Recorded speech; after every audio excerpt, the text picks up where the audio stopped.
নমস্কার। Online geography coaching ক্লাসে আজকে একটি নতুন প্র্যাকটিক্যাল কি করে হিস্টোগ্রাম তৈরি করতে হয় এক্সেল এর সাহায্যে সেটি দেখাবো।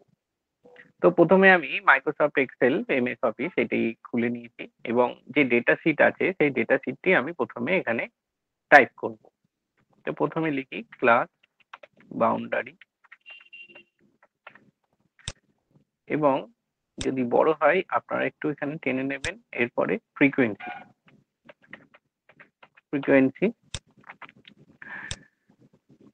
ক্লাস বাউন্ডারি আমার এখানে যে ডেটা সেট আছে সেটি হচ্ছে এইরকম 101 থেকে 200, 201 থেকে 300, 301 থেকে 400, 401 থেকে 500,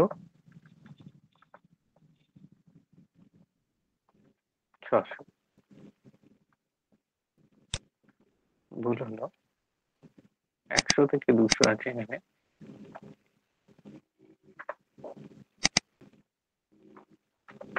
200 থেকে 300, 300 থেকে 400, 400 থেকে 500 এবং 500 থেকে 600।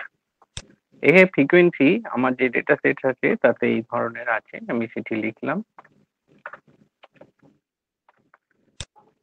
প্রথমে আমি যদি হিস্টোগ্রাম করতে চাই তাহলে প্রথমে এই পুরো ডেটাটিকে সিলেক্ট করতে হবে, এরপর ইনসার্ট এবং সেখান থেকে কলাম অপশনে যেতে হবে।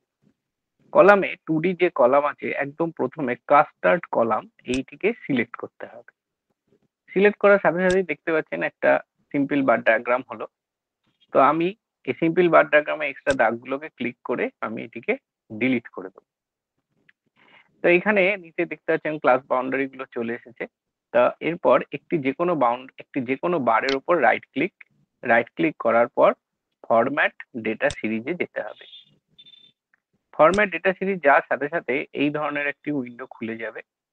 তো এখানে সিরিজ অপশনের মধ্যে গ্যাপ উইথ এটিকে নো গ্যাপ অর্থাৎ 0% করে দিতে হবে। এরপর ফিল কালারে যেতে হবে এবং সলিড ফিল এবং আপনার পছন্দ মতো একটি কালার এখানে চয়েস করে নেবেন। এরপর বর্ডার কালারে যাবেন, সলিড লাইন করবেন এবং সেখানে কালার ব্ল্যাক করে দেবেন।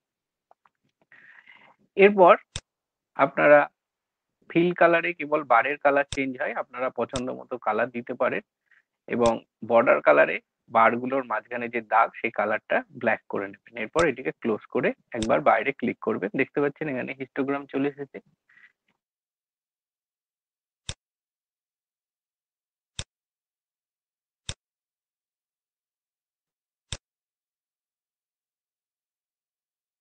ফ্রিকোয়েন্সি এটি লাগে না হিস্টোগ্রামে, তো এটিকে আমি ডিলিট করে দিলাম। এরপর একটু হিস্টোগ্রামের জায়গাটা ছোট করে নিই এবং একটি সুন্দর জায়গায় এটিকে ঠিক মতো প্লেস দিতে হবে। ওপরে এখানে হেডিং লিখবেন হিস্টোগ্রাম শোয়িং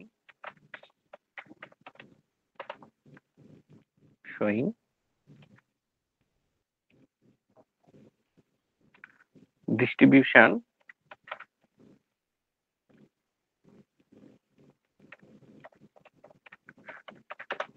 অফ, আমার এটি একটি অঞ্চলের ইনকামের উপর, তো আমি এখানে লিখলাম ডিস্ট্রিবিউশন অফ ইনকাম লেভেল। এই হলো।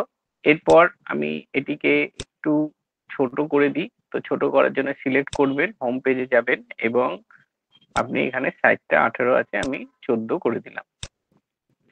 এরপর যে হরাইজন্টাল স্কেল সেখানে সিলেক্ট করবেন, লেখার উপর রাইট ক্লিক করে আপনারা সরাসরি এখানে দেখতে পাচ্ছেন নিচে বোল্ড অপশন আছে, বোল্ড করে দিতে পারেন, সাইজ একটু বড় করে দিতে পারেন, তাহলে সেইভাবে এই জায়গাটা চলে আসবে। ঠিক একইভাবে ভার্টিক্যাল স্কেল করে রাইট ক্লিক করে বোল্ড এবং সাইজটাকে একটু বড় করে দেবেন যাতে বোঝা যায়। এরপর যেতে হবে লেআউট অপশনে গিয়ে এক্সিস টাইটেল, এখানে প্রাইমারি হরাইজন্টাল এক্সিস টাইটেল, এরপর টাইটেল বিলো এক্সিস ক্লিক করার সাথে সাথে দেখতে পাচ্ছেন এখানে এক্সিস টাইটেল লিখতে দিচ্ছে। তো এইখানেও লিখতে পারেন অথবা এফএক্স এই জায়গায় লিখতে পারেন। এখানে আপনি লিখে দেবেন, এটা যেহেতু ক্লাস বাউন্ডারি তো আমি এখানে লিখে দিলাম ক্লাস বাউন্ডারি। এরপর একটা এন্টার দিলেই কিন্তু এখানে চলে আসবে। ঠিক এটা সিলেক্ট অবস্থায় আপনি হোম পেজে যাবেন। হোম পেজে এটিকে আপনি ইচ্ছা করলে বড় সাইজ করে দিতে পারেন। বড় সাইজ করে দিতে পারেন। এরপর আপনাকে যেতে হবে আবার লেআউট অপশানে। সেখান থেকে axis title, primary vertical axis title এবং এখানে রোটেট টাইটেল নেবেন। রোটেট, তো রোটেট টাইটেল নেওয়ার সাথে দেখতে পাচ্ছেন এখানে চলে এসেছে। এরপর এখানে গিয়ে আপনাকে লিখতে হবে ফ্রিকোয়েন্সি এবং এন্টার। তো দেখতে পাচ্ছেন ফ্রিকোয়েন্সি লেখা এখানে চলে এসেছে। আপনারা এই সাইজ যদি বড় করতে চান হোম পেজে যাবেন এবং 10কে আপনি 12 করে দেবেন, অটোমেটিক্যালি এটি 12 হয়ে যাবে। তো এই হলো। এরপর এই পুরো কাজটি এখানে কমপ্লিট হলো। এইভাবে এটিকে হিস্টোগ্রাম করতে হয় এবং এই যে টেবিল আছে টেবিলটিকে আপনি পুরোটা সিলেক্ট করবেন। করার পর এখানে যে মিডিল অ্যালাইন আছে মিডিল অ্যালাইনটিকে সিলেক্ট করবেন। মিডিল অ্যালাইনে চলে আসবে পুরো লেখা।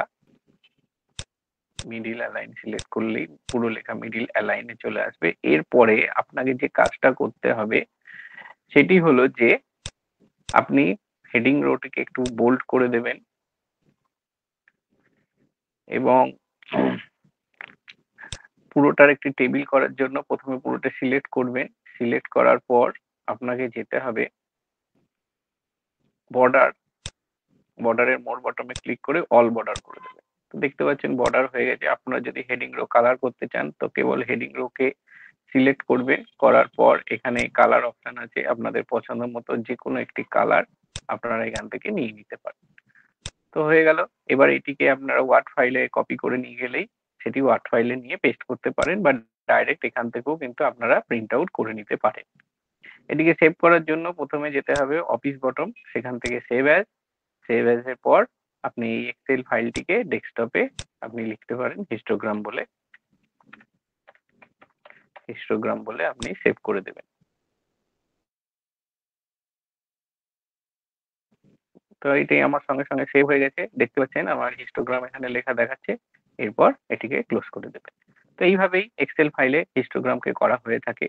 আজকে এই পর্যন্তই।